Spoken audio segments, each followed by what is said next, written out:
तो हम्म, पिछले 2000 सालों में, 2000 सालों से, उसके पहले भी होते रहा है ये चीज, पर पिछले 2000 सालों में यूरोप से लेके एशिया से लेके सारे देशों में धर्म परिवर्तन हुआ है, और पुराने जो धर्म थे ना वो धराशायी हुए, क्योंकि दूसरे धर्मों ने उन पे कब्जा कर लिया।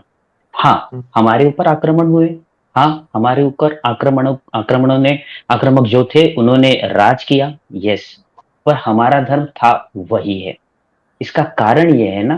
ओम नारायण नारायण नारायण नारायण। दोस्तों, आज हमारे साथ में गुजराती फिल्म इंडस्ट्री की सबसे पहली और सबसे बड़ी हिस्टोरिकल वॉर फिल्म के प्रोड्यूसर उमेश शर्मा जी, डायरेक्टर नितिन जी, और फिल्म में जिन्होंने महारानी नायिका देवी जी की भूमिका निभाई है, खुशी शाह जी, वे आज हमारे साथ में है। तो सबसे पहले तो मैं उनका हमारे चैनल पर हृदय से स्वागत करता हूं, और मैं उनका धन्यवाद करता हूं कि उन्होंने इतने बिजी शेड्यूल में से हमारे चैनल के लिए समय निकाला। तो आप सभी का हमारे चैनल पर हृदय से स्वागत है। हर जी, हर जी, आपका धन्यवाद। भी बहुत धन्यवाद कि आपने भी हमें समय दिया। हम्म। नहीं सर, वो तो जी। मतलब मैंने जब पहली बार नायिका देवी फिल्म का जो अनाउंसमेंट वीडियो था वो देखा था, तभी से मैं इस फिल्म के लिए बहुत बहुत ज्यादा उत्सुक था। अभी फिल्म हिंदी में तो नहीं आ रही है, पर फिर भी मैं चाहूंगा कि जहां जहां पर भी फिल्म रिलीज हो रही है, सभी इस फिल्म को अवश्य देखने के लिए जाए। मैं तो बहुत उत्सुक हूँ इस फिल्म को देखने के लिए। धन्यवाद। 6 मई को फिल्म धन्यवाद। रिलीज हो रही है। तो धन्य सबसे पहले तो मैं उमेश जी से ही पूछना चाहूंगा कि इस फिल्म को बनाने के बारे में आपको प्रेरणा कहाँ से मिली, विचार कहाँ से आया, या कब से आपके मन में चल रहा था इस फिल्म को बनाने के बारे में, कैसे ये विचार आपके मन में आया? ये 2 वर्ष पूर्व से दिमाग में था कि कुछ हिस्ट्री पे बनाना चाहिए, और गुजरात की वीर वीरांगनाओं की कहीं बात नहीं होती। हम जहाँ भी अच्छा। बात करते हैं, अपने हम्म। महाराष्ट्र में होती है, राजस्थान में होती है, एमपी में होती है, हर स्टेट में अपने वीर वीरांगनाओं की बातें होती है। लेकिन गुजरात बिल्कुल। के वीर वीरांगनाओं के बारे में लोग बहुत कम जानते हैं। हम्म। यानी कि कहा जाए तो 100 में से आप 5 लोग भी नहीं मिलेंगे मुश्किल से। तो बराबर। मुझे ऐसा था कि हिस्ट्री पे, क्या हमारे यहाँ पे हिस्ट्री नहीं होगी, गुजरात में होगी ऐसी कोई तो हिस्ट्री। तो उस पे मैंने थोड़ा ढूंढा, गूगल से ढूंढा, लेकिन ज़्यादा कुछ मिला नहीं मुझे। उसके ओके। बाद में नायिका देवी के बारे में मुझे पता चला थोड़ा बहुत।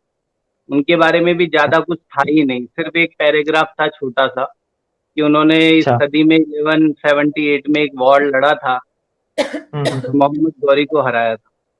यानी ये बहुत बड़ा अचीवमेंट था, जिसको एक छोटी सी लाइन में ही खत्म कर दिया गया। हाँ, बराबर। तो इसका मुझे बहुत दुख हुआ। तो उसके बाद में मुझे लगा कि नहीं, इस पे हमें वर्क करना चाहिए।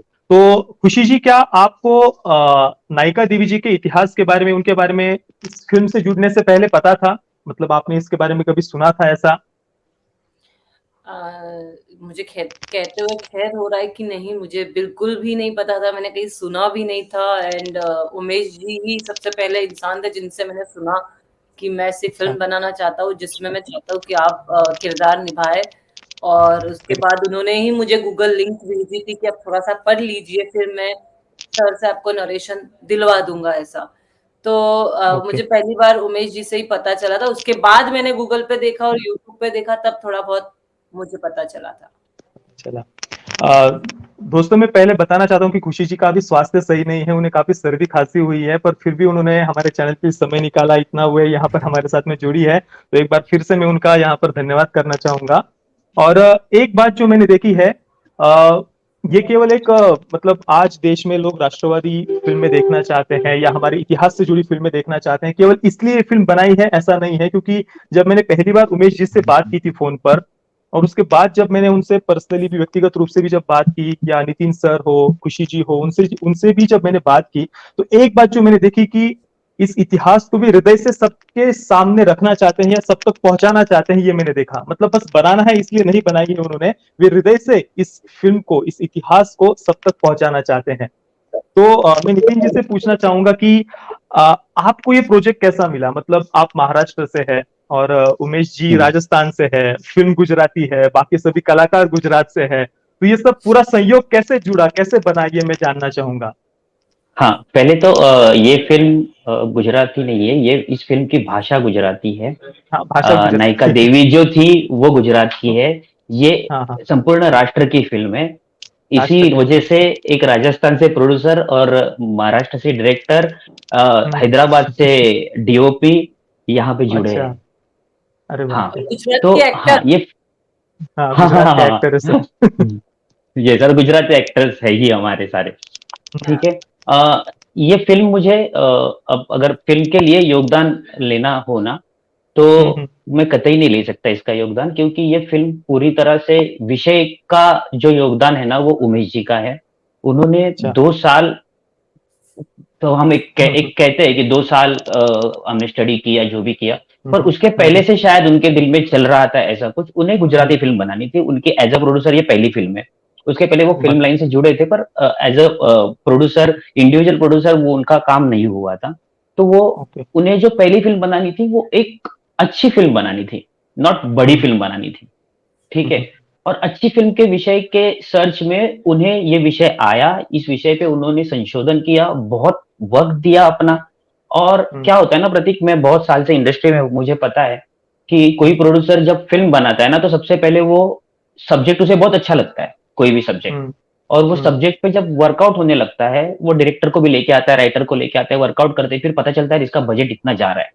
फिर वो क्या करता है ना, फिर वो कैलकुलेशन करता है कि अगर मैं मराठी फिल्म बना रहा हूं तो मुझे इतने बनानी चाहिए, अगर मैं गुजराती बना रहा हूं क्योंकि मुझे रिटर्न्स के आने वाले हैं।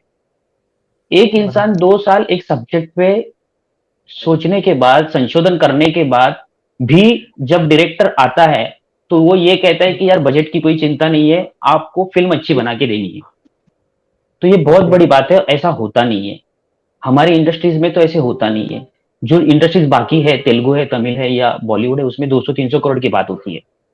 ठीक है, तो उनके लिए वो कोई चीज मायने नहीं रखती। पर जिस इंडस्ट्री में आपको 1 या 1.5 करोड़ में फिल्म खत्म करनी होती है, वहां पे आपको एक प्रोड्यूसर कहता है कि यार बजट की बात नहीं है, फिल्म अच्छी बननी चाहिए, तो वो बहुत बड़ी बात है। और बहुत। एक सब्जेक्ट आपने लिया और आपने खत्म किया। यहाँ पे क्या होता है ना कि आप कूद जाते हो और पैसा डाल लेते हो, और बाद में आप सोचते हो कि यार मेरा इतना पैसा लग गया।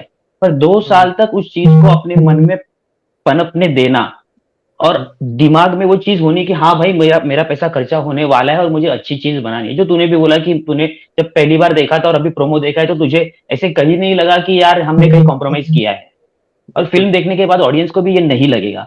तो ये बहुत बड़ी बात है, और उसका ना, उसके लिए मैं उनको बहुत बड़ा धन्यवाद दूंगा कि इतना इस, और फिल्म बनाने के लिए ना पैसा नहीं लगता है, जिगरा लगता है, कलेजा लगता है। क्योंकि हम अगर बिल्डिंग बना रहे हैं ना, बिल्डिंग तो पता होता है, ये जमीन खरीदी है, यहाँ पे एक फ्लोर बनेगा तो इतना रिटर्न आएगा, दूसरा फ्लोर बनेगा, और फ्लोर बनते जाता है, तो आपको बैंक पैसे भी देती जाती है। फिल्म है ना, जब तक फाइनल आउटपुट आप थिएटर में जाके नहीं देखो ना, तब तक पता नहीं होता आपने क्या बनाया है। तो वो ब्लाइंड गेम है, और ये इतना बड़ा ब्लाइंड गेम खेलने के लिए उनका बहुत बड़ा धन्यवाद है। और ये सिर्फ राष्ट्र प्रेम के हेतु से ही हुआ है, क्योंकि अगर उन्हें कमर्शियल फिल्म बनानी होती तो वो 2-3 करोड़ में कोई भी एक अच्छी फिल्म बना लेते। बिल्कुल। तो इसके और लिए ये फिल्म मुझे मुझे क्या, अपन मराठीत बोलतो ना, आंदण मिळाली है एकदम, मेरे ऐसे हाथ में गिरी है, उन्होंने लाके पनपा के दी है, पूरा स्क्रीन प्ले रेडी करके लेके आके दी थी मुझे। फिर हमने उस पर क्रिएटिव डेवलपमेंट की, पर सारी जो ये है ना फिल्म की क्रेडिट, वो उन्हीं को है, ये फिल्म बनने के पीछे की। अरे वाह। तो ये तो मतलब उमेश सर से मैं भी पर्सनली जब उनसे मिला, इसलिए मैंने पहले ही कहा कि ये फिल्म जब, मतलब मैंने जब उनसे भी बात की उमेश सर से, तो वो हृदय से मैंने देखा कि उनकी इच्छा है कि इस इतिहास को हम सब तक पहुंचाएं, और उस दृढ़ इच्छा से, निश्चय से उन्होंने ये फिल्म बनाई है। ये बात तो पक्की है। थोड़ा सा मैं नितिन जी आपसे आपकी पिछली फिल्म या आपके इस पूरे थोड़े करियर के बारे में भी जानना चाहूंगा। आपकी पिछली फिल्म शायद व्हाट अबाउट सावरकर थी, तो मतलब उसके बारे में, और फिर इस प्रोजेक्ट उमेश सर और आपकी कैसे पहचान हुई, कैसे आपको ये प्रोजेक्ट मिला, थोड़ा सा उसके बारे में बताइए। हाँ हाँ। तो व्हाट अबाउट, देख मैं भी वैसे ही पद्धति का डायरेक्टर हूँ जैसे उमेश सर है। लेकिन अगर तू मेरी जर्नी देखेगा ना, तो 2015 में मैंने व्हाट अबाउट सावरकर बनाई, और 2022 में मैंने नायिका देवी बनाई। दोनों राष्ट्रवाद की फिल्में हैं। व्हाट अबाउट सावरकर में क्या होता है, एक मुंबई का युवा है, जिसे सावरकर का अपमान जो अयंगार ने किया है, तुझे पता होगी वो चीज, तुझे पता होगी वो चीज कि वो जो स्लेट थी सावरकर जी के नाम की, अंडमान में वो निकाली थी। ठीक है। तो उस पे जो आंदोलन हुआ था, उस आंदोलन में वो सहभागी हो जाता है, और उस जो जो नेता है उसे पनिशमेंट करने के लिए वो मुंबई से दिल्ली ट्रैवल करता है। ये स्टोरी थी उसकी। राष्ट्रवाद की फिल्म थी, पर फिल्म थिएटर पे थोड़ी बहुत चली। ठीक है, मैं नहीं कहूंगा कि बहुत चली, पर इसे ना कहीं सैटेलाइट मिला, ना हम डिजिटल पे आ पाए, क्योंकि सावरकर जी का नाम था। मैं स्पष्टता बता दूं। फिर मुझे राष्ट्रवाद की फिल्म करने में 2022 क्यों आया? इसका कारण यह है कि मुझे प्रोड्यूसर नहीं मिल रहे थे, मेरे पास कथाएं थी बहुत सारी, ठीक है? तो ये फिल्म, ऐसी फिल्में करने के लिए ना आपके पास बहुत बड़ा कलेजा होना पड़ता है, क्योंकि अभी उमेश जी को पता है, और उनको ये पहले भी पता था कि उनको कितने फोन आते हैं, तुझे भी पता है कितने फोन आते हैं, कितनी चीजें, कितने लोगों से लड़ना पड़ता है, झगड़ना पड़ता है। तो ऐसे लोग मिलना ना प्रतीक हमारे लिए ना बहुत बड़ी बात है, और ऐसे लोगों को संभालना, इंडस्ट्री की बहुत बड़ी बात है, क्योंकि अगर कल नायिका देवी चली ना तो 100 ऐसी फिल्में बनेंगी गुजराती में, और अगर नहीं चली ना तो कोई ऐसी हिम्मत नहीं करेगा फिर से। हाँ, उमेश जी बिल्कुल करे, हाँ उमेश जी बिल्कुल करे, क्योंकि वो फिल्म से पैसा कमाना उनका पैशन नहीं है। हाँ, पर अगर हमें आगे ऐसी अच्छी और बड़ी फिल्में बनानी है तो हमें इस फिल्म के साथ खड़ा रहना पड़ेगा। और नायिका देवी मुझे कैसे मिले, इसका कारण यह है कि वो डायरेक्टर की तलाश में थे, हमारी पहचान हुई थी उसी दौरान, और फिर हम मतलब मुझे 6 महीने लगे फिल्म मिलने में, उन्होंने पूरा परख लिया था मुझे उमेश जी ने। हम लोग बहुत डिस्कस करते थे फिल्म पे, बहुत सारी चीजें डिस्कस हुई थी, और उसके बाद में इन हुआ था। हाँ। अच्छा, अगला प्रश्न मैं उमेश जी से पूछना चाहूंगा कि अभी नितिन सर ने भी कहा कि राष्ट्रवादी विचारधारा पर आधारित जो फिल्म मेकर्स होते हैं उनके प्रोजेक्ट्स को फंडिंग नहीं मिलती है, और गुजराती फिल्म इंडस्ट्री में भी हम देखें तो मतलब आज तक नायिका देवी जी के इतिहास पर कोई फिल्म नहीं बनी। गुजराती फिल्म इंडस्ट्री नहीं, लगभग हम बॉलीवुड में भी देखें या सभी जगह पर राष्ट्रवादी विचारधारा पर आधारित फिल्म मेकर्स को मतलब उनके प्रोजेक्ट्स को फंडिंग नहीं मिलती है। और तो आपको क्या लगता है कि ऐसा क्यों होता है? क्यों इन प्रोजेक्ट्स को फंडिंग नहीं मिलती है, या प्रोड्यूसर सामने क्यों नहीं आते हैं, या किसी पॉलिटिकल प्रेशर के कारण ये होता है? क्या कारण है इसके पीछे का कि फिल्म इंडस्ट्री में ऐसे प्रोजेक्ट्स सामने नहीं आ पाते हैं या उन्हें फंडिंग नहीं मिलती है? फंडिंग नहीं मिलती है ये तो सबको पता है, लेकिन क्यों नहीं मिलती है इसका रीजन तो वो लोग खुद ही बता सकते हैं जो लोग देना नहीं चाहते हैं। कि जो लिख दिया गया है आप उसी को कैरी करो, नया कुछ उसमें करने की कोशिश मत करो। अगर आपको पता है तो आप चुप रहो। मतलब जो इतिहास बस दर्शकों से हम है पढ़ते आ रहे हैं, बस उसमें कुछ चेंज नहीं होना चाहिए। चेंज नहीं होना चाहिए उसमें। कुछ लोगों की क्या है कि 100 लोगों में से 10 लोगों की भावनाएं आहत नहीं होनी चाहिए, 90 की होगी चलेगा, उनका कहना ऐसा रहता है। और आज की युवा पीढ़ी भी क्या है कि इस और झुकाव दे रही है अपना, लेकिन 100% नहीं दे पा रही, जिनकी बहुत जरूरत है। अगर क्योंकि हमारा देश सबसे ज्यादा युवा हमारे देश में ही है, अगर वो इसके प्रति झुकाव देंगे अपनी हिस्ट्री के प्रति तो 100% ये बदलाव आएगा। फंडिंग भी होगी, थिएटर तक लोग जाएंगे, ऐसी फिल्में देखेंगे, हमारे भी उत्साह बढ़ेगा और बड़े बजट की फिल्में बनाने की इच्छाएं होगी हमारी, ऐसे राष्ट्रवादी फिल्मों को बाहर लाने की इच्छा होगी, ऐसी कहानियां जो छुपी हुई है। ये तो एक नायिका देवी की कहानी है, ऐसे बहुत से इतिहास है जो एक स्टेट में ही छुपे हुए हैं, तो देश में तो कितने होंगे, कितने सारे, बिल्कुल कितने सारे होंगे, कितने वीर वीरांगनाएं होंगी जिनके बारे में किसी ने बात भी नहीं की, आज तक बताया भी नहीं है। ये हमारी इतनी बड़ी हिस्ट्री है कि हम कहाँ हारते हैं वो हमें 1000 बार पढ़ाया गया स्कूलों में, लेकिन हम कहाँ जीते ये कभी नहीं बताया गया हमें। महाराणा प्रताप कहाँ जीते ये कभी नहीं बताया, ये कभी नहीं बताया, बिल्कुल, क्योंकि वो जीते नितिन जी शायद, भी। हाँ हाँ, अच्छा नितिन जी, आप शायद आपने हाथ ऊपर किया था, आप कुछ कहना चाह रहे थे शायद, मतलब ये पॉलिटिकल गेम के कारण या किस कारण से राष्ट्रवादी फिल्म मेकर्स के प्रोजेक्ट को फंडिंग नहीं मिलती है, शायद उसके बारे में। नहीं, हाँ, वो मैं बताता हूँ। मैंने हाथ इसलिए ऊपर किया था उमेश जी बोलने के पहले कि मैं तेरे को बताना चाहता था कि ये बहुत अलग प्रोड्यूसर है, वो ये इसलिए अलग प्रोड्यूसर है कि इन्होंने जीत का इतिहास बताया है, हार का नहीं। जीत का, वही आखिर में वो वही कह रहे थे कि महाराणा प्रताप जी या इतने सारे वीर वीरांगनाओं ने जो युद्ध जीते हैं या हमारी संस्कृति के हजारों वर्षों तक जो रक्षा की इतने विदेशी आक्रमणकारियों से, उस इतिहास को कभी सामने नहीं लाया जाता। राइट। उमेश जी से मैं पूछना चाहूंगा कि गुजरात का भी अगर हम इतिहास देखें, अभी नायिका देवी जी का इतिहास सामने आ रहा है, इसके अलावा सोमनाथ मंदिर पर जो इतने आक्रमण हुए, उन आक्रमणों के विरुद्ध भी इतने युद्ध हुए हैं, सोमनाथ मंदिर की रक्षा के लिए इतने युद्ध हुए हैं, उस इतिहास पर भी आज तक कभी फिल्म नहीं बनी है। मतलब ये तो गुजरात का इतिहास रहा है, पर फिर भी गुजराती फिल्म इंडस्ट्री में इस पर कभी फिल्म नहीं बनी है, इवन बॉलीवुड में भी या कहीं पर भी हमने ये फिल्म नहीं देखी है। तो इसके पीछे क्या कारण हो सकता है, और क्या आपके मन में ऐसा कुछ है विचार आगे इस पर कोई फिल्म बनाने का? नहीं, कुछ वर्षों पहले, काफी वर्षों पहले कुछ हिस्ट्री पे फिल्में बनती थी गुजराती इंडस्ट्री में, लेकिन उस टाइम अच्छा। पे इतना बड़ा प्रचार और इतनी चीजें नहीं हुआ करती थी, एक सेलेक्टेड ऑडियंस हुआ करती थी, कुछ एक हम्म है। हम्म लेकिन उसके बाद में एक अचानक एक बदलाव आया कि सब अलग अलग सब्जेक्ट पे फिल्में बनाने लग गए, लेकिन हिस्ट्री को हम पीछे छोड़ते चले गए, पीछे जिसपे छोड़ते एक चले बहुत जरूरी था आगे बढ़ने का।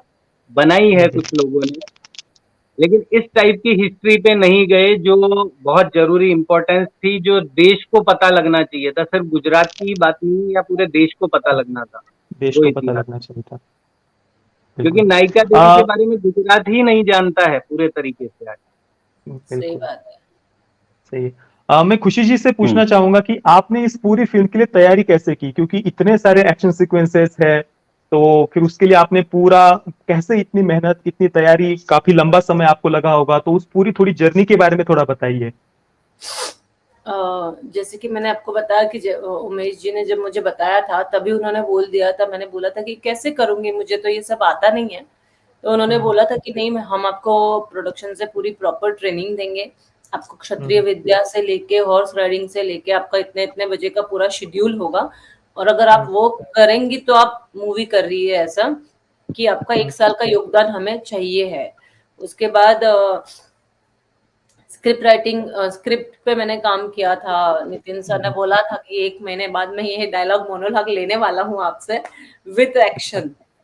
और हम्म स्क्रिप्ट तो मैंने रट्टा मार ली थी, पर जब एक्शन, मतलब ऑफ कोर्स जब कैमरा लगा हो विद क्लोथ्स एंड ज्वेलरी, वो फर्क पड़ता है। हम्म और जब ऐसे ही आपको, मुझे बहुत फियर है, ऑडिशन फियर है कि मैं हम्म कैमरा जब ऑन सेट हो तब मैं अच्छे से, मैंने नितिन सर को बहुत बार बोला था ये कि सर देखिए मैं बहुत अच्छा करूंगी और मुझे पता है आप मुझसे अच्छा ही करवाओगे, पर सर मैं ना, ऐसा आप ऑडिशन लोगे ना तो मैं उसमें अच्छा नहीं करूंगी, क्योंकि मैं वहां घबरा जाऊंगी। वहां मैं ऑन सेट, सर आप देखना मैं बहुत अच्छा कर लूंगी। और नितिन सर ने मुझ पे वो भरोसा दिखाया कि नहीं नहीं मैडम, आप टेंशन छोड़ दीजिए। बस मैं सर को, उमेश जी से तो ज्यादा बात नहीं हो पाती थी, तो मैं सर को ही हम्म ऐसे मस्के लगाती थी कि सर देखो ना, मुझे घोड़े ये सीखने को इतना फोर्स कर रहे हैं, ऐसा सब कर रहे हैं, तो पर आप प्लीज थोड़ा सा ध्यान रख लेना आप मुझे। सर ने हमेशा मुझे बहुत पॉजिटिव, और ये एक डायरेक्टर का काम है, ये अच्छी चीजें है कि एक डायरेक्टर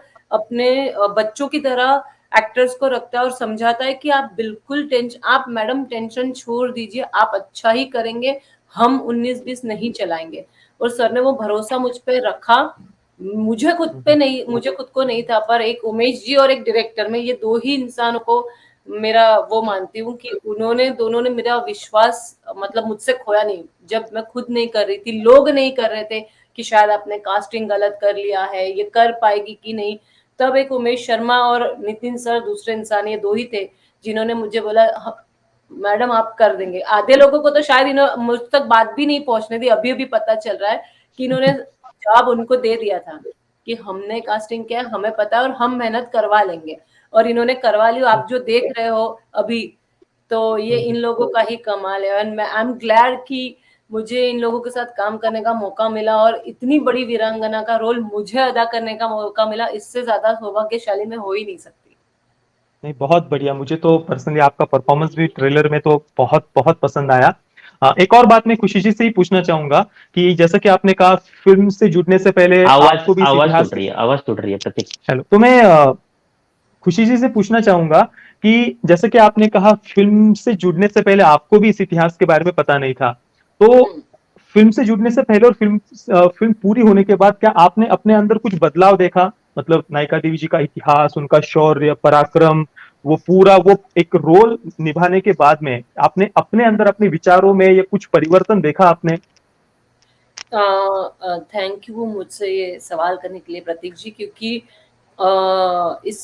इस किरदार के बाद, इस वीरांगना का रोल जीने के बाद, मैं मतलब मैं तो इस लायक ही नहीं कि उनके लिए कुछ बोलूं, पर मेरी पूरी लाइफ चेंज हो गई। और आप तो मुझे नहीं जानते, लोग मुझे जानते हैं, और काफी सारे लोगों ने मुझ में वो बदलाव देखा है कि मैं एकदम मैं पहले बहुत चिड़चिड़ी हुआ करती थी, बहुत गुस्से वाली, बहुत इमोशनल, रोतलू। तो मैंने नायिका देवी से ये सीखा है कि उनका किरदार जीते जीते कि वो बहुत साहसी थे, नीडर थे, शक्तिशाली थे, बुद्धिशाली थे, बहुत शांत दिमाग से वो काम लेते थे। तो मैंने भी अपनी लाइफ में वो बदलाव लाया है, मैंने लोगों को जज करना छोड़ दिया है। मैं पहले भी नहीं करती थी, पर मुझे ऐसा पता चला कि हर एक की एक अपनी कहानी है और हर एक कहानी की कुछ वजह है। तो नायका देवी की वजह से मेरी लाइफ पूरी चेंज हो गई है और मैं एक अच्छी बेहतर इंसान बन गई हूँ। इसके लिए मैंने बहुत बार उमेश जी को थैंक यू बोला है कि आपने मुझे चुना इस किरदार के लिए और आपने मुझे एक बेहतर इंसान बनाया, उसके लिए थैंक यू है, क्योंकि नायका देवी ने मेरी पूरी लाइफ चेंज कर दी। बिल्कुल।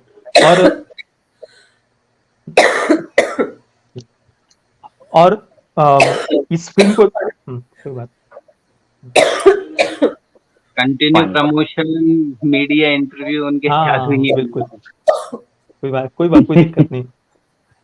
पूरा प्रमोशन उन्हीं पे है। हाँ वही तो, लगातार ट्रैवल करना उस कारण से। ये भी एक सीख है। वही तो। मतलब फिल्म बनाना, फिल्म तो सेट के साथ बन जाती है, एक्टर्स होते हैं, माहौल होता है, वो पूरा एनवायरनमेंट होता है। उसके बाद सबसे टफ होता है डबिंग, जो आपने देखा है मूवी में, जो उमेश शर्मा जी और नितिन जी ने मुझसे करवाया है जबरदस्ती। मेरे को तो उसमें भी मैंने होप्स छोड़ दी थी कि मैं नहीं कर पाऊंगी, मेरी आवाज चली जाती है एक आवाज चिल्लाने से। आप देखेंगे प्रतीक जी, मेरा गला बहुत कमजोर है, मुझे डस्ट की एलर्जी है, और जब भी मैं, इतने बड़े बड़े मोनोलॉग थे, मुझे चिल्लाना था, और शूटिंग में मुझे कहीं तकलीफ नहीं है। आप सर से या उमेश जी से पूछ सकते हैं कि मैंने इतने बड़े बड़े डायलॉग दिए, मुझे लगा अब तो सर कल मेरी आवाज नहीं खुलने वाली है। पर वो जो एक शक्ति थी, कुछ पावर था सभी एक्टर के साथ, सभी इतने आसानी से स्मूथली हो गया और कुछ पता नहीं चला। और उसके बाद टफ था डबिंग, जो भी हो गया, मतलब इन लोगों ने जबरदस्ती ऐसे मेरे पे सर पे बंदूक रख के करवा लिया और मैंने अच्छे से किया। तो मुझे थैंक यू बोलना इनको, मतलब कितना भी थैंक यू बोलूं ना तो कम ही होने वाला है। और उसके बाद सबसे टफ है प्रमोशंस, कि फिल्म इतने सब लोगों ने इतनी मेहनत की है, उमेश जी ने इतना साहस किया कि एक ऐसी ऐतिहासिक फिल्म लाने का साहस बहुत बड़ी बात है, क्योंकि जहाँ लोग पीछे हटते वहां वो आगे बढ़ रहे हैं। और जैसे नितिन सर ने बोला, बहुत फोन आते हैं, मुझे खुद को आज तक मैंने भी बहुत काम किया है, मुझे लगा कि प्रोड्यूसर क्या है, पैसे तो डालने हैं प्रोड्यूसर को और क्या है, पर इतने मेहनती प्रोड्यूसर जो खुद सब कर रहे, डायरेक्टर हमारे, कि उनको टाइम, मैंने मुझे मतलब मैं पर्सनली अपना एक्सपीरियंस बता रही हूँ कि लोग प्रमोशन में हर जगह डायरेक्टर आ रहा है, प्रोड्यूसर आ रहा है, हमारे प्रोड्यूसर डायरेक्टर को टाइम नहीं है। वो अपनी जी जान मेहनत तोड़ कर रहे हैं कि ये फिल्म को कैसे ये किया जाए। उनको अपने फेम से कोई लेना, मतलब ये बहुत अच्छी बात है सर, क्योंकि मैंने पहले देखा है कि हर जगह पे डायरेक्टर प्रोड्यूसर तो होता ही है, हमारे सर को एक भी जगह आने का टाइम नहीं मिला है। लोगों ने बकायदा पूछा है कि क्यों प्रोड्यूसर नहीं आए, क्यों डायरेक्टर नहीं आए। मैंने बोला वो इतने बिजी है, हम लोग ही आ रहे हैं मुश्किल से, वो लोग को टाइम ही नहीं है। तो ये भी बहुत बड़ी बात है कि इन सब चैलेंजों का ये लोग सर कंटिन्यू, ये दोनों फोन पे लगे रहते, इतने चैलेंजेस का सामना कर रहे लोग। मुझे पता है कि हम कितना भी अच्छा थाली में पिरसेंगे, सॉरी टू से, पर लोग खूबियों की जगह खामियां ही निकालेंगे कि इसमें ये गलती। मैं ये सोचती हूँ कि एक साहस किया एक प्रोड्यूसर ने, एक मराठी डायरेक्टर ने इतना अच्छा हमारे थाली में पिरोस दिया है, और ये साहस दिखाया कि अगली बार कोई फिल्म बनाने से पीछे ना हटे, इससे ऊपर एक लेवल ऊपर और फिल्म बनाए। तो मैं सभी से यही प्रार्थना करूंगी कि ऐसे प्रोड्यूसर डायरेक्टर हमारी इंडस्ट्री में वो रिपीट होने चाहिए, इनको काम और मिलना चाहिए, इनको इनका साहस और बढ़ना चाहिए कि मैंने साथ, क्योंकि ये जी जान लगा रहे हैं, ये हम लोग देख रहे हैं कि कितने इन लोगों के पास अभी टाइम नहीं, कल फिल्म सर पे है, फिर भी ये लोग अभी हंस रहे हैं। मैं इतने टेंशन में हूँ कि क्या होने वाला है, पर ये लोग सब अच्छा हो जाएगा, माता रानी सब अच्छा करेगी, भोलेनाथ सब अच्छा करेंगे, ये इनके डायलॉग है सर। मतलब एक प्रोड्यूसर का काम इजी नहीं है, इतना आसान नहीं है। और जैसे कि आपने कहा कि आप इस पात्र को निभाने के बाद में आपके अंदर एक पॉजिटिव चेंज आया, एक बेहतर व्यक्तिमत्व आप बन पाए। तो बन इस फिल्म को देखने के बाद भी मुझे विश्वास है कि जितने भी दर्शक इस फिल्म को देखेंगे वे उनके जीवन में भी ऐसा पॉजिटिव चेंज आएगा, परिवर्तन आएगा, जैसा कि खुशी जी ने कहा। तो नितिन जी से मैं पूछना चाहूंगा कि आपका ये पूरा अनुभव कैसा रहा, क्योंकि एक मतलब ये आपका पहला इतना बड़ा प्रोजेक्ट है, वो भी हिस्टोरिकल वॉर ड्रामा फिल्म है, जो शायद मतलब आपकी ये पहली हिस्टोरिकल वॉर फिल्म है। तो ये कितना कठिन था या कितना आसान था, ये पूरा थोड़ा सा आपका अनुभव बताइए। बहुत कठिन था, बहुत ज़्यादा कठिन था। मतलब अ, एक एक रीजनल इंडस्ट्री में ऐसी बड़ी हिस्टोरिकल फ़िल्म बनाना, हम्म। तो हाँ, ये था कि भई बजट का कोई इश्यू नहीं था, लेकिन हम 200 करोड़ रुपए की तो फ़िल्म बना नहीं सकते थे, ठीक है? हम्म। तो उसमें हमें उसमें उस लेवल की वो ऊँचाई छू सके, ऐसी फ़िल्म हम्म। बनाने की जो कोशिश हमने की है, उसके लिए हम्म। बहुत लड़ना पड़ा, लेकिन बहुत सपोर्ट भी मिला हमें हमारे सारे टेक्नीशियंस से, हमारे सारे आर्टिस्ट से। और सबसे बड़ी बात क्या है ना प्रतीक, के अभी हम कहते हैं कि यार ये इंडस्ट्री बहुत छोटी है, बहुत कम समय हुआ है इसको शुरू होके, बट इस इंडस्ट्री में इतने बढ़िया कलाकार हैं ना, मैं बहुत एप्रिशिएट करूँगा कि आज मराठी इंडस्ट्री है हमारी, हम 100 साल से इंडस्ट्री में हैं, ठीक है? तो उसी ताकत के, उसी लेवल के सारे कलाकार हमारी फ़िल्म में भी, और गुजराती इंडस्ट्री में बहुत अच्छे कलाकार हैं जो थिएटर से जुड़े हुए हैं, एक्सपेरिमेंटल थिएटर से जुड़े हुए हैं। तो उन्हें वो है, वो जानकारी है, वो पता है कि क्या करना है, क्या खड़ा होना है, और उनका कैमरा सेंस और ये सारी चीज़ें तो आउटस्टैंडिंग थी। तो मैं बहुत खुद को खुशनसीब समझता हूँ कि मैंने ऐसे कलाकारों के साथ यहाँ पे काम किया, और हमारी फ़िल्म सिर्फ़ कॉस्ट्यूम या आर्ट या कैमरा टेक्निक्स या लाइट्स इससे बड़ी नहीं है, हमारी फ़िल्म कलाकारों के अभिनय से भी है। और बहुत अच्छा एक्सपीरियंस था मेरा। कठिन था मैंने बताया, क्योंकि सारी चीज़ें हमें उतनी कम समय में और उसने कम कम अ, बिठानी थी। बट बहुत खुशी भी थी, बहुत हमने बहुत हँसते-खेलते भी काम किया है, और पूरा काम हमने हमने जो शेड्यूल डिसाइड किया था, उस शेड्यूल में खत्म भी किया, उसकी भी खुशी है। बिल्कुल। उमेश सर, मैं आपसे हुँ, प्रश्न हुँ। पूछ रहा था कि मीडिया की तरफ से क्या आपको वैसा सपोर्ट मिला है, जैसा आप एक्सपेक्ट कर रहे थे कि फिल्म को प्रमोट करने में वो खुद सामने आए, तो मीडिया की तरफ से आपको वैसा सपोर्ट मिला है? हाँ, मिला है मीडिया की तरफ से। मीडिया ने प्रमोट किया है अपनी तरफ से, जितना हो सकता है वो कर रहे हैं कोशिश। मीडिया वालों ने का रेस्पॉन्स अच्छा है, ऐसा नहीं है कि हम्म। नहीं है।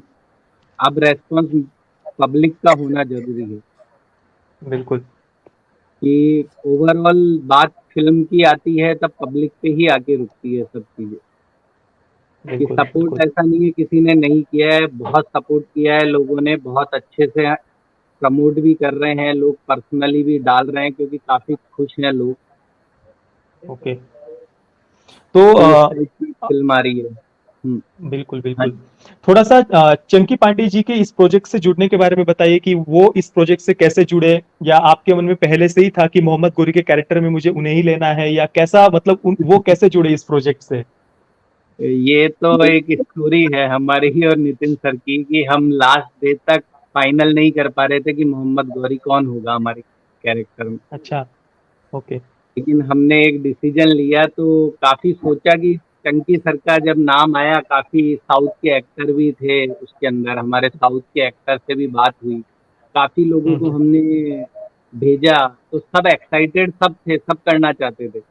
तो हम ओके। डिसीजन पे नहीं पहुंच पा रहे थे कि किनके साथ किया जाए, हम्म। क्योंकि कुछ चीज़ें होती है कि एक्टर हमारे काफ़ी बड़े थे जिनको हम लेने वाले थे, सोच रहे थे, तो हम्म। उनको हम सँभाल पाएँगे, नहीं सँभाल पाएँगे, या उनको बिल्कुल। सँभालने की वजह से ऐसा नहीं हो कि हम फ़िल्म नहीं सँभाल पाएँ। कभी होता हम्म। है कि जैसे कि एक डायरेक्टर भी, बड़ा एक्टर अगर सेट पे है तो बाकी आर्टिस्टों को भी सँभालना है और उनको भी सँभालना है। तो ये सब चीज़ें ओके। मेरी और नितिन सर की बहुत डिस्कस होती थी, तो उसके बाद में हम एक डिसीजन पे पहुँचे कि नितिन सर ने बोला मुझे कि चंकी सर चलेंगे, ऐसा कैसा रहेगा? तो हम्म। मैंने बोला, एक बार तो मुझे सीधा उनका कॉमेडी वाला ही वो सीन पूरा दिमाग में आया। हम्म। फिर मैंने उनके फ़ोटोज़ गूगल पे करके देखे, तो उनका एक साहू फ़िल्म रिलीज़ हुआ था, उसमें उनका लुक हाँ हाँ देखा, हाँ तो हाँ। उससे मुझे लगा कि नहीं यार, कर जाएँगे, क्योंकि एक्टर को तो किरदार कैसा भी दो, एक एक्टर निभा लेता है उसको, अगर वो एक्टर है तो मुझे बिल्कुल। लगा कि नहीं वो कर लेंगे, क्योंकि नेगेटिव हमने साहू में देख लिया था उनका, जो उन्होंने बहुत अच्छा किया। तो नितिन सर ने उनको बिल्कुल। ब्रीफ दिया तो वो भी बहुत एक्साइटेड हुए, तो उन्होंने सोचा यार मैं कॉमेडी करता हूँ, तुम ये कहाँ से ये रोल मुझे दे रहे हो। तो ऐसा सब हुआ थोड़ा, लेकिन वो बहुत एक्साइटेड हुए, बहुत खुश भी हुए कि आप इस टाइप का रोल मुझे दे रहे हैं, और बहुत डाउन टू अर्थ कि उन्होंने हमारे सेट पे 13-13 घंटे काम किया हमारे साथ ही बैठ के। वाह! वैनिटी में जाके नहीं बैठते थे वो, हमारे वहीं पे चेयर लगा के हमारे साथ ही बैठ जाते कि हम सेट अरे पे वाह! हैं कि नहीं वहां तक नहीं जाना है, यहीं पे से काम करेंगे, तुरंत आप काम कराओ नितिन जी, आप टेंशन मत लो। यानी इतना सपोर्ट उन्होंने भी किया। हुँ, एक बहुत वो बढ़िया, नहीं बहुत बढ़िया। दिखाया कि मैं बहुत बड़ा एक्टर हूँ या हूँ, बहुत डाउन टू अर्थ उन्होंने वो किया नहीं, हमारे लिए, और बहुत प्रमोट बहुत भी बहुत किया, खुशी। ट्रेलर पे भी आए कहने पे हुँ, हमारे। हुँ, तो बिल्कुल। हमें पोस्टर शूट करना था, उनको एक रिक्वेस्ट करी, वो आए, पोस्टर पे भी आए। बाकी तो बिल्कुल। नितिन सर ने ज्यादा संभाला है उनको। अच्छा। और उमेश जी, फ़िल्म बनाने में क्या आपको कोई प्रॉब्लम्स आए? मतलब जब आपने इसे बनाने के बारे में सोचा, तो बजट को लेकर कोई प्रॉब्लम, या फ़िल्म के शूटिंग के दौरान कुछ ऐसा कुछ विरोध आपको कुछ झेलना पड़ा हो? या जैसे कि फ़ोन वगैरह आते हैं ये कहा गया, या अभी डिस्ट्रीब्यूशन के समय कुछ प्रॉब्लम, मतलब कुछ आप क्या-क्या प्रॉब्लम्स इस पूरी फ़िल्म को बनाने में आपको आए? इस फ़िल्म को लेके क्या है कि पहले तो इतने नहीं थे, वो तो हमारे ही लोगों के जो हम फ़िल्म बना रहे थे, ऑन सेट भी कुछ लोग आए थे कि आप हिस्ट्री पे फ़िल्म बना रहे हो, आप क्या बना रहे हो, हमें बताओ, ये बताओ, क्यों बना रहे हुँ, हो हुँ, हुँ। हिस्ट्री पे, आपने परमिशन किसकी ली है? लेकिन हमने उनको समझाया, वो लोग अच्छे से मान भी गए। उसके बाद हुँ, भी स्टार्टिंग में भी फ़ोन कॉल्स वगैरह आए, लेकिन उनको हमने आश्वस्त किया कि नहीं ऐसा कुछ नहीं है, ये जीते हुए वीरांगना की एक कहानी है जो आना बहुत ज़रूरी है, आप समझिए। ओके। हुँ, हुँ, तो हुँ। वो लोगों भी काफ़ी सपोर्ट किया उन लोगों ने। उसके बाद भी अभी भी कुछ लोग हैं जो कुछ नहीं है तो कुछ निकालना चाहिए, ऐसा। हाँ, वही तो, कुछ तो होता ही है। यानी कि कुछ नहीं है तो कुछ निकालना है, चाहे जानबूझ के निकालना है, कैसे भी करना है। यानी कि कुछ लोग होते हैं कि जो 100 में से 10 लोग ऐसे होते हैं कि वो नहीं हुँ, चाहते कि ये चीज़ बाहर आए। वो बिल्कुल, नहीं चाहेंगे बिल्कुल। कि ऐसा कुछ हो, कि ऐसे कैसे लोग रोकना चाहिए ऐसे किसी लोग को भी। जन्मे हैं, अभी जन्मे हैं फिल्म रिलीज के टाइम पे, फिर भी उमेश जी हंस के सामना कर रहे हैं। मैं तो टेंशन, ये ऐसा कैसे हो कोई गया? नहीं, हम तो सिर्फ यही सोच के आए हैं कि फ़िल्म लोगों तक पहुँचनी चाहिए, नायिका देवी लोगों को पता लगनी चाहिए जिन्होंने मोहम्मद गौरी को हराया था। बस यही है हमारा इंटेंशन, बिल्कुल, और कुछ सेकंड है नहीं। बिल्कुल। हाँ, नितिन जी का मैं है, खुशी हमारा यही है। बिल्कुल। खुशी जी से मैं पूछना चाहूँगा कि आप आने वाले 5 वर्षों में या अगले 10 वर्षों में गुजराती फ़िल्म इंडस्ट्री को कहाँ देखती हैं? मतलब आप अगले, मतलब नायिका देवी की सफलता के बाद में, या अगले आने वाले समय में आप ऐसा कुछ बदलाव देखते हैं गुजराती फ़िल्म इंडस्ट्री में? जब से मैंने नायिका देवी की है, तब से मुझे ऐसा लगता है कि अभी इसके बाद अगर उमेश शर्मा जी जैसे प्रोड्यूसर और डायरेक्टर नितिन जी जैसे रहे, और काफ़ी डायरेक्टर हुँ, गुजराती इंडस्ट्री में अच्छे आए, of course I must say, and hmm, बहुत लोगों का काम भी मैं अप्रिशिएट करती हूँ जो मेरे फेवरेट भी है गुजराती इंडस्ट्री से। एंड हुँ, इस फिल्म के बाद मुझे ऐसा लगता है कि गुजराती इंडस्ट्री को एक अलग रंग रूप मिलेगा, और अभी भी आप बिल्कुल। देखेंगे इंडस्ट्री थोड़ी ग्रो करने ही लगी है, काफी अच्छी हुँ, हुँ, फिल्में आने लगी है, पर ये पहली ऐसी फिल्म है जिसमें आप म्यूजिक से लेकर, एक्टर से लेके, हमारी टीम देख लीजिए आप, साउथ के सारे लोग हमसे जुड़े थे, बॉलीवुड हुँ, हमसे हुँ, जुड़ा हुआ है, गुजराती हमसे जुड़ा है, मराठी हमसे जुड़ा है, क्या बाकी रह गया? तो इस बिल्कुल, फिल्म के बाद ऑफ कोर्स मैं कहूंगी कि मैं गुजराती आने वाली इंडस्ट्री को यहाँ पे देख रही हूँ कि 100% और ऐसी फिल्में लोग बनाने का साहस करेंगे। अगर साहस नायिका दिखाया। देवी, अभी अभी हुँ, तो हम लोगों को बहुत प्यार मिल रहा है और लोग आतुरता से वेट कर रहे हैं, 2 दिन का भी वेट लोगों से नहीं हो रहा है, हमसे ही नहीं हुँ, हो हुँ, रहा है, क्योंकि हमने भी फिल्म नहीं देखी है, हमने भी ट्रेलर आपके साथ ही देखा था। उमेश जी कुछ दिखाते नहीं है, पहले ही सीधा गूज बम्स करवा देते हैं। तो बिल्कुल, इस फिल्म को देखने के बाद, लोगों का प्यार मिलने के बाद, और मिलेगा, ये फिल्म इतिहास बिल्कुल, रचेगी, ये मैं बोलती हूँ, क्योंकि खून पसीना एक कर दिया इन लोगों ने, और इन लोगों ने कोई स्वार्थ से फिल्म नहीं बनाई है। ऐसे लोग बहुत कम होते हैं जो निस्वार्थ, इन्होंने कोई निस्वार्थ रूप से। सब्सिडी के लिए या किसी के लिए फिल्म नहीं बनाई, बस ये इतिहास लोगों तक पहुंचे इसलिए फिल्म बनाई। तो इस फिल्म के बाद आई एम मस्ट से कि गुजराती इंडस्ट्री का नक्शा चेंज हो जाएगा और गुजराती इंडस्ट्री बहुत ऊपर जाने वाली है। मैं थोड़ा पाटन्ना पटरानी सॉन्ग के बारे में बात करना चाहूंगा। मुझे वो सॉन्ग सच में बहुत बहुत पसंद आया। मतलब जब मैं उसे देख रहा था तो ऐसे लग रहा था जैसे मैं संजय लीला भंसाली या बॉलीवुड की किसी बिग बजट फिल्म का, ऐसा कोई हिस्टोरिकल फिल्म का कोई सॉन्ग देख रहा हूँ। सच में उसकी प्रोडक्शन वैल्यू बहुत बहुत बढ़िया लग रही है फिल्म की, सॉरी सॉन्ग की। फिल्म की भी बढ़िया है। तो पाटन्ना पटरानी सॉन्ग को आपने मंदिर में, मैंने देखा कि आपने उस सॉन्ग को लॉन्च किया, तो वो थोड़ा सा उसका आपने बताइए उसके बारे में थोड़ा सा, कि मंदिर में कैसे उसे लॉन्च किया और कैसा रिस्पॉन्स मिला आपको वहां पर। मैंने जैसे आपसे कहा कि ये एक भगवान का आशीर्वाद है कि भगवान ने हमें तथास्तु बोल दिया है। अदरवाइज गुजराती इंडस्ट्री में ये फर्स्ट हिस्ट्री हो गई है कि हमने सोमनाथ का भी सोमनाथ में हमारा हाँ, शंभू शंकरा। ये भी फॉर द फर्स्ट टाइम था इंडस्ट्री में। और अंबाजी का इतने अच्छे से दर्शन हुए। वो जो वाइब्स थे, मैंने उमेश जी को आके बताया था कि उमेश जी मेरी तबीयत जो ये अभी खराब दिख रही है ना आपको, मैं तब से ही मेरी खराब चल रही है, पर जब जब मैं मंदिर में प्रवेश की हूँ, मैंने उमेश जी को ये मैजिक बताया था, मैंने अपने स्टेटस में भी डाला था, और सोमनाथ के उसमें मैंने प्रवेश रखा है, तो एक अद्भुत मैजिक हुआ है और मेरा सारा दर्द, ये सारी तकलीफें वहां पे गायब हो गई थी फॉर दैट टाइम। और अंबाजी के मंदिर में हमने भी कितनी देर तक वेट किया, अभी परमिशन मिलेगी, अभी परमिशन मिलेगी। उमेश जी ने हिम्मत नहीं हारी थी और उन्होंने बोला कि सब्र का फल मीठा होता है, और वहां से हमें कॉल आ गया कि आप आ सकते हैं। जहाँ जेड सिक्योरिटी लगती है सोमनाथ में, यहाँ पे कुछ अलाउड नहीं है, वहां हमारा गाना लॉन्च हुआ। तो ये नायका देवी का और भगवान का आशीर्वाद ही है हम लोगों पे कि इतने अच्छे से गाने का जब शूट हो रहा था, समीर तन्ना ने कोरियोग्राफी की है, पार्थ भरत ठक्कर ने म्यूजिक दिया है, वंदना गढ़वी जी मेरी फेवरेट सिंगर जो शुरुआत गाने का जो कर रही है, वो इन लोगों ने ढूंढ के निकाला है उनको, कहाँ से, मैंने भी कभी सुना नहीं था उनको, तो उन्होंने जान डाल दी अपनी कि ऐसा टैलेंट भी हमारे उमेश जी का ये था ही कि हम टैलेंट को आगे बढ़ाएंगे। कहीं कहीं से उमेश जी और नितिन सर कहाँ से सबको से चुन चुन के एक टीम बनाई है। श्रुति पाठक ने गाया है, तो आप बहुत ही अच्छा गाना है। और एक गाना जावेद अली की आवाज में आपको सुनने मिलेगा, वो भी बहुत उमेश जी का फेवरेट है गाना। वैसे हर एक गाना अपने इसमें बहुत लाजवाब है, फिल्म लाजवाब है, और हम ब्लेस्ड है कि ये 2 गाने ऐसे हुए। ये तीसरा जो आज रिलीज हुआ वो भी उमेश जी ऐसा ही कुछ सोच रहे थे, पर टाइम के अभाव की वजह से, इतने टेंशनों की वजह से इसका थोड़ा ऐसा हो गया। अदरवाइज ये भी हम गुजरात डे पे रिलीज करने वाले थे, पर टेक्निकली रीजन की वजह से ऐसा हो गया।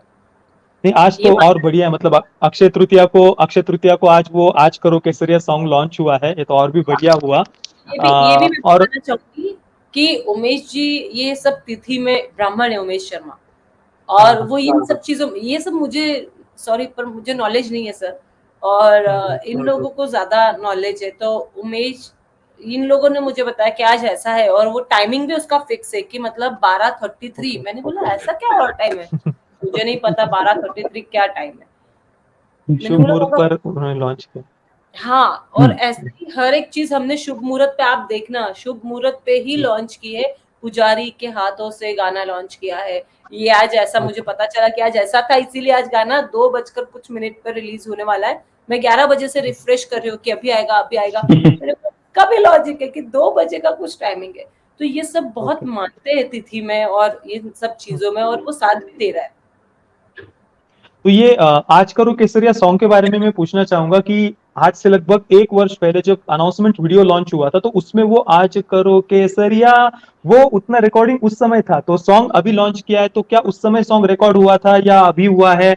और वो उस समय तब से आपके मन में कैसे था वो ये शब्द कि आज करो केसरिया, ये मुझे वो सॉन्ग बनाना है, या 1 वर्ष पहले कैसे था आपके मन में ये?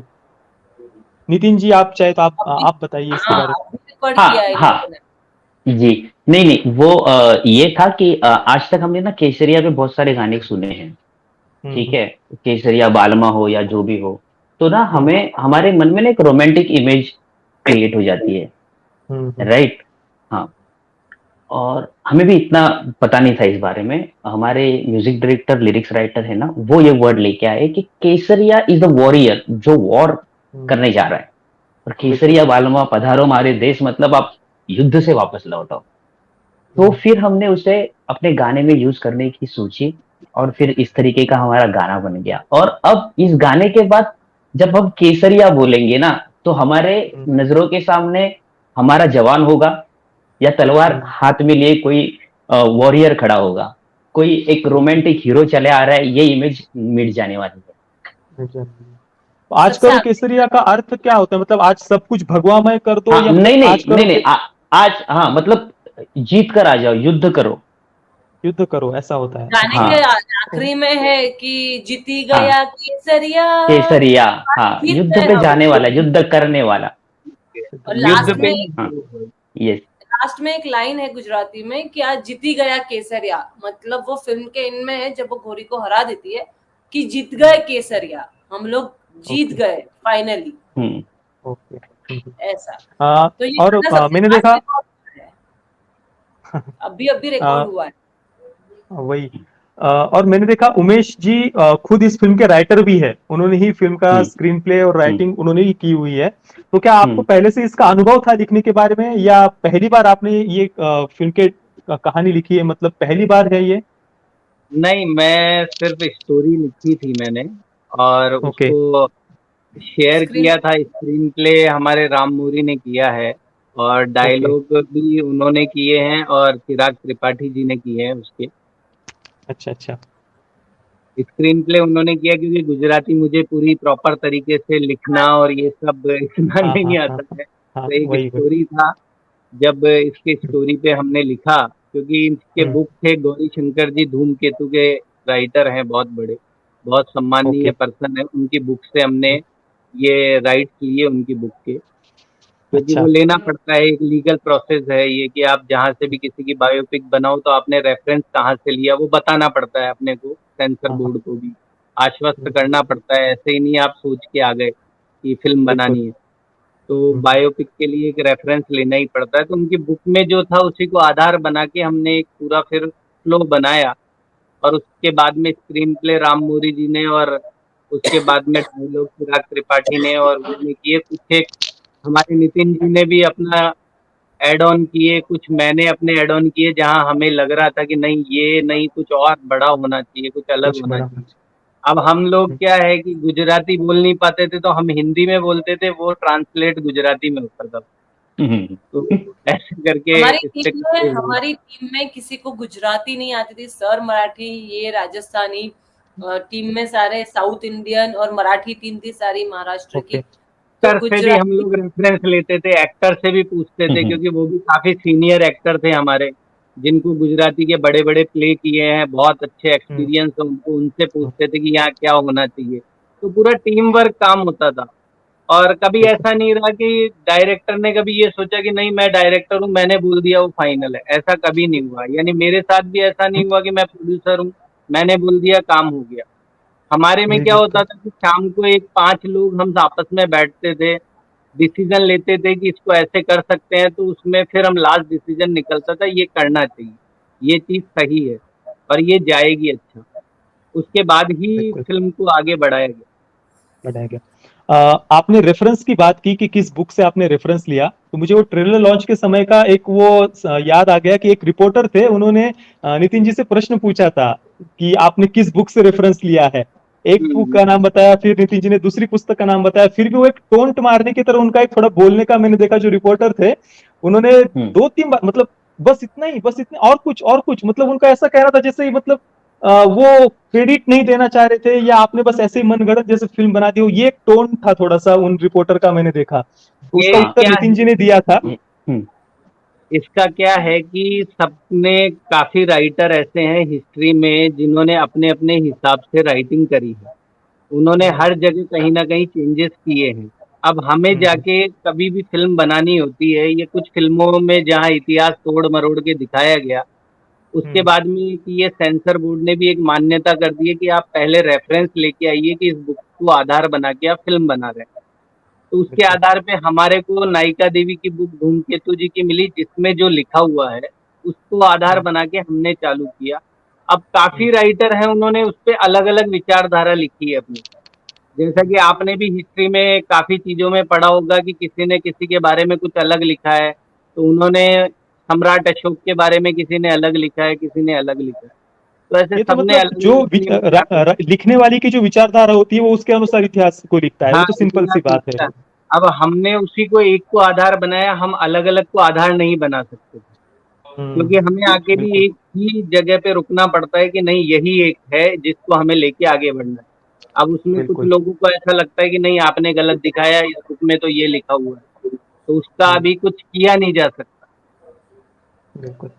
ऐसा मैं एक और प्रश्न पूछना चाहूंगा उमेश जी से कि अगले आपके मन में और कुछ प्रोजेक्ट्स हैं, मतलब इस फिल्म के बाद में आप और किस प्रोजेक्ट पर काम करने वाले हैं, या काम शुरू कर दिया है, या ऐसे कुछ आपके मन में है, ऐसे कोई प्रोजेक्ट्स अभी नहीं और?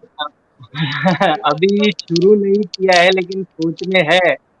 और वो हम्म, एक दो तो हम मैंने और नितिन सर ने डिस्कस भी किए हैं हम्म, कि इससे हम्म, हमें क्या करना है। और डेफिनेटली इस फिल्म के यानी कि एक प्रोजेक्ट पूरा कंप्लीट हो और उससे संतुष्टि मिले, उसके बाद नेक्स्ट स्टार्ट करें। तो उसमें क्या हम्म, होता है, एक अलग ही उत्साह होता है उसको करने के लिए, प्रॉपर माइंड लगता है कि प्रॉपर दिमाग उसी प्रोजेक्ट पे जाए। लाइनअप में दो तीन है, उसमें जो सबसे अच्छा लगेगा कि पहले इसको करना चाहिए, वो हिस्ट्री ही है वही करें। हमारी, क्योंकि कुछ हिस्ट्री इतनी सुंदर है, जिसको जितना दिखाया जाए उतना कम है। कम है। और आज के युवाओं को इससे प्रेरणा मिलनी चाहिए। मैं तो इतना प्रेरणा। जानता हूँ और इतना समझता हूँ कि हमारे हम्म, संस्कार छुपे हुए हैं इन सब चीजों में, बिल्कुल जो उन बिल्कुल। तक पहुँचने चाहिए। और जो एक फिल्म एक जरिया होती है, क्योंकि किताबें लोग ज्यादा नहीं पढ़ते हैं, तो पढ़ते कुछ नहीं। मैसेज फिल्मों के द्वारा ही भेजे जाए तो उनको पता चले कि हम क्या हैं, क्या बने हैं और क्या क्या बनना बने। चाहिए। बिल्कुल। खुशी जी कुछ कहना चाहती थी आप मैं कुछ ये कह। बोल रही थी सर कि इस फिल्म के पीछे ही इन लोगों ने अपनी नींदें गंवा रखी है, और ये इसकी मैं वो हूँ, साक्षी हूँ कि इस हम्म, फिल्म के पीछे ही इनकी नींदें 3-3, 4-4, 5-5 बजे तक मैंने इनको काम करते हुए देखा है। तो मुझे लगता है कि कोई भी ऐतिहासिक फिल्म बनाना इतना आसान नहीं है, और आसान नहीं होता। उमेश जी का नेक्स्ट प्रोजेक्ट भी यही है। उन्होंने हिम्मत हारी ही नहीं है, उन्होंने इतनी मेहनत की है, और उनको ये बहुत पॉजिटिव चीज है कि मैं आज एज अ एक्टर, मुझे कुछ नुकसान नहीं होने वाला है, मुझे अपने पैसे मिल गए, मुझे सब कुछ, जितना फेम भी मिलना था वो भी मिल रहा है। पर हम्म, उनका ऐसा है कि कोई बात नहीं, मैंने फिल्म पब्लिक के लिए बनाई है, पब्लिक को पसंद आएगी ही, मैंने ऐसा अपना 100% देने की कोशिश की, जो बजट मेरे पास था उस बजट में। और इसके बाद भी मैं हिम्मत नहीं हारूंगा, फिर गिरेंगे, बिल्कुल। फिर उठेंगे, फिर बंदूक चलाएंगे, ये उसका डायलॉग है। मतलब मैंने बोला इतनी हिम्मत कि अगर इस फिल्म से मैं कुछ भी नहीं कमाता तो भी मेरे को गम नहीं है, फिर भी मैं खड़ा होऊंगा। यही बहुत बड़ी बात है, और मैं फिर ऐतिहासिक फिल्म ही बनाऊंगा, और वो उन्होंने सोच भी रखी है। अभी मैं रिवील नहीं कर सकती उनके दिमाग में जो चल रहा है, पर उनकी जो सोच है उनको सलाम है कि मैं नहीं, ये बना जरूर रहा हूँ। सफलता मिलेगी फिल्म। बारे में भी मैंने नहीं सुना था, उन्होंने जो मुझे बताया था कि ऐसा मेरा दिमाग में चल रहा है, तो मतलब मैं सोचती हूँ कि इतने अच्छी बात है कि अपनी इंडस्ट्री में ऐसा कुछ बनना चाहिए। और मैं लोगों से ये अपील करूंगी कि ऐसे लोगों को आपको साथ देना चाहिए, ना कि पीछे हटना चाहिए। आप कैसे भी फिल्मों को इतना साथ दे देते हो, इतना आगे लेके आते हो, अनमंद गढ़त कहानियों को इतना प्रोत्साहन देते हो, तो ये जो अपने इतिहास है, अपने भारत का, अपने गुजरात का गौरव की गाथा है, ये तो लोगों को प्राउड के साथ कहनी चाहिए आपको, और लोगों तक ये बात पहुंचनी चाहिए। तो मैं ये अपील करूंगी कि आप एक इंसानियत के नाते, एक नागरिक होने के नाते, भारत का नागरिक होने के नाते, आप सभी को ये फिल्म देखनी चाहिए। 6 मई को आ रही है, और सभी को सबके साथ लेके जाकर इसका प्रचार करना चाहिए कि मैं देख के आया हूँ, आप भी देखिए। ऐसा देखिए, बिल्कुल ऐतिहासिक फिल्म है 19-20, कहीं ना कहीं कुछ शायद प्रोडक्शन वैल्यू की वजह से ऐसा हुआ होगा, पर फिर भी इन्होंने ना आर्ट डायरेक्शन, आपने म्यूजिक गाना देखा, उसमें भी कोई कमी नहीं छोड़ी है। कपड़ों से लेकर हमारी ज्वेलरी, ड्रेसेस आपने देखे होंगे, वो सभी का इन्होंने ख्याल रखा है। कितनी बार कितने चेंजेस मैं देखती थी कि ऑफिस में नितिन सर है, ट्रायल चल रहा है, ये अच्छा नहीं है, वो अच्छा नहीं है, कितने इन्होंने लुक टेस्ट किए हैं, तब जाके फाइनल डिसीजन पे पहुंचे। तो कितना हाईटेक होता है एक प्रोड्यूसर डायरेक्टर को। और इनका संबंध जो आपने बताया कि इन लोगों का, उसमें भी मैं बोलना चाहूंगी कि सबसे महत्व की बात है कि प्रोड्यूसर और डायरेक्टर का संबंध अच्छा होना बहुत जरूरी है, रिलेशन हेल्दी होना बहुत जरूरी है, क्योंकि ये आपकी फिल्म को आगे लेके जाएगा। अगर आप बिल्कुल। अपने आपस में ही झगड़े होंगे और आप हमारे डायरेक्टर का भी टचवुड कभी मैंने ऐसा सर को कभी मैंने ज्यादा गुस्सा होते हुए भी नहीं देखा। बहुत शांत किस्म के इंसान है सर, और बहुत शांति से काम लेते जब तक नहीं बोलना है। और मुझे ऐसा था क्योंकि मैंने ज्यादातर देखा है कि प्रोड्यूसर डायरेक्टर का झगड़ा हो गया, फिर सीन रुक गया, फिर ये हो गया, फिर वो हो गया। इन लोगों में इतनी अंडरस्टैंडिंग थी ना, अगर कभी ऐसा, क्योंकि शूटिंग चल रही तो ऐसा हो भी जाता था, तो इन लोगों की इतनी अंडरस्टैंडिंग थी कि वो एक दूसरे को समझ लेते थे, फिल्म पे इसका इफेक्ट नहीं होने देते थे, और ये हेल्दी टॉकिंग करके सब खत्म करते थे। और ये होना बहुत जरूरी है।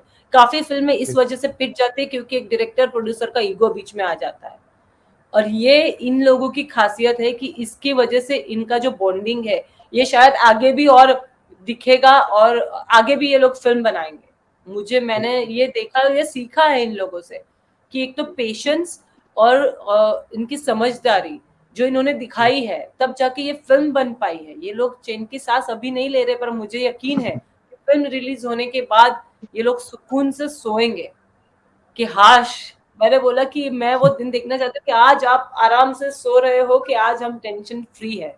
मैं अंत में नितिन जी से पूछना चाहूंगा कि आप दर्शकों से क्या कहना चाहेंगे कि वे इस फिल्म को देखने के लिए थिएटर में आए? हाँ, बस मैं एक चीज ऐड करना चाहूंगा और मैं अपनी आखिरी इस पे आता हूँ कि अगर हम विश्व का इतिहास देखें ना, तो पिछले 2000 सालों में, 2000 सालों से, उसके पहले भी होते रहा है ये चीज, पर पिछले 2000 सालों में यूरोप से लेके एशिया से लेके सारे देशों में धर्म परिवर्तन हुआ है, और पुराने जो धर्म थे ना वो धराशायी हुए। ये हमने देखा है 2000 सालों में बहुत सारे धर्म नए आए और बहुत सारे जो पुराने धर्म थे वो धराशायी हुए। ठीक है, क्योंकि दूसरे धर्मों ने उन पे कब्जा कर लिया।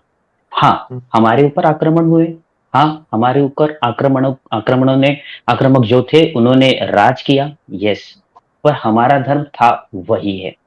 इसका कारण यह है ना कि हम जितने युद्ध हारे हैं ना, उससे कई गुना ज्यादा युद्ध जीते हैं। और नायिका देवी जो है ना, वो जीत के इतिहास का शुरुआत है। नायिका देवी हम लेके आ रहे हैं हम आपको बताने के लिए कि ये, हाँ, ये विजय का इतिहास है, और ये शुरुआत कर रहे हैं हम। अगर नायिका देवी कल लोगों के मन में पसंद आ गई और लोगों ने उसे अपने सराखों पे रखा, तो विजय के इतिहास की एक गाथा, एक सीरीज, एक धारावाह चलते आएगा, और बहुत सारी फिल्में ऐसी बनेंगी जो अब तक छुपी हुई है। तो मैं चाहता हूं कि इसे यशस्वी करने के लिए आप सब थिएटर में आए, इसे देखें, सराहे और अपने साथ अपने घर ले जाए।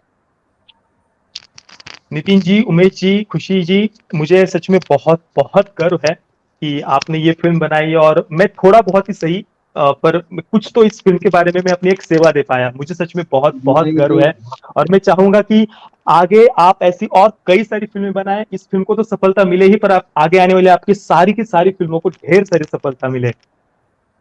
बिल्कुल प्रतीक जी, हम आपका भी अभिनंदन करते हैं कि आपने हमें इतना आपने अच्छा हमारे दिया, और अपने फर्स्ट वीडियो लोग जानते भी नहीं थे जब हमने मोशन पोस्टर डाला था। वो नितिन जी को भी पता है, मैंने बताया भी था हम लोगों को, क्योंकि हमें तो पता ही नहीं था, क्योंकि डिजिटली हम बहुत कम, ज्यादातर यूट्यूब वगैरह नहीं देखते थे। नितिन जी और हम फिल्म में ज्यादा बिजी थे। हाँ, तो पता लगा आपने एक रिव्यू किया उस पे, उसके बाद में इतने लोगों ने उसको देखा, और उसके बाद में आज तक वो प्यार हमें मिलता जा रहा है उस ऑडियंस का, जो इसको आपके द्वारा बताया गया था।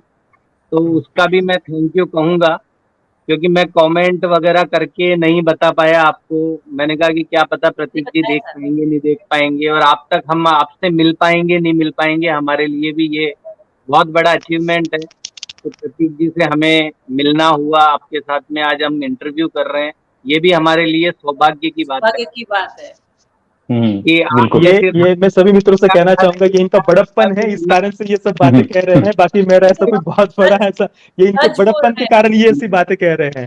कि बिल्कुल आप नहीं, जैसे सही बात। राष्ट्रवादी लोग का होना बहुत जरूरी है, जिनकी आवाज इतने लाखों लोगों तक पहुंचती है, और जिसके जरिए लोग आज फिल्में देखने जा रहे हैं ऐसी, जैसे कि मैंने आपके काफी वीडियोस देखे हैं, और वो लोग देख के पसंद करते हैं, उस पर कमेंट करते हैं, क्योंकि लोग कमेंट करके बताना नहीं चाहते होते हैं, लेकिन फिर भी आपको आते हैं लोग बताते हैं इस चीज का, हमें बहुत अच्छा लगता है ये सब देख के। और आपके रिव्यू बहुत अच्छे होते हैं, जो सच में ऑनेस्ट यानी कि होते हैं, जितनी तारीफ करूं ऑनेस्ट सच रिव्यू में होते मेरे हैं। लिए कम है, क्योंकि मुझे बहुत अच्छा हम्म। लगता है आपका बोलने का तरीका। क्योंकि कुछ चीजें होती है कि वक्ता बहुत कम होते हैं, श्रोता बहुत ज्यादा होते हैं। हम्म, तो बिल्कुल। वक्ता जब बोलता है, उसको श्रोता जब सुनता है तो उसको समझ में आना चाहिए, वो आपके द्वारा लोगों को समझ में आती है वो आपकी बात, तो वो हमें भी सच में बहुत अंदर तक फील कराती है कि अच्छा बिल्कुल। लगता है आपके वीडियोस देखना हमें। एक बार फिर से मैं उमेश शर्मा जी, खुशी जी, नितिन जी, मेरा इतना उत्साहवर्धन करने के लिए धन्यवाद। बहुत बहुत धन्यवाद। धन्यवाद, और फिल्म को एक बार फिर से ढेर सारी शुभकामनाएं। थैंक यू, थैंक धन्यवाद। यू। शंभू शिव हर हर शंकर, हर ध- हर महादेव। शंभो हर शिव हर शंकर, हर महादेव। हर महादेव, हर हर हर महादेव। महादेव।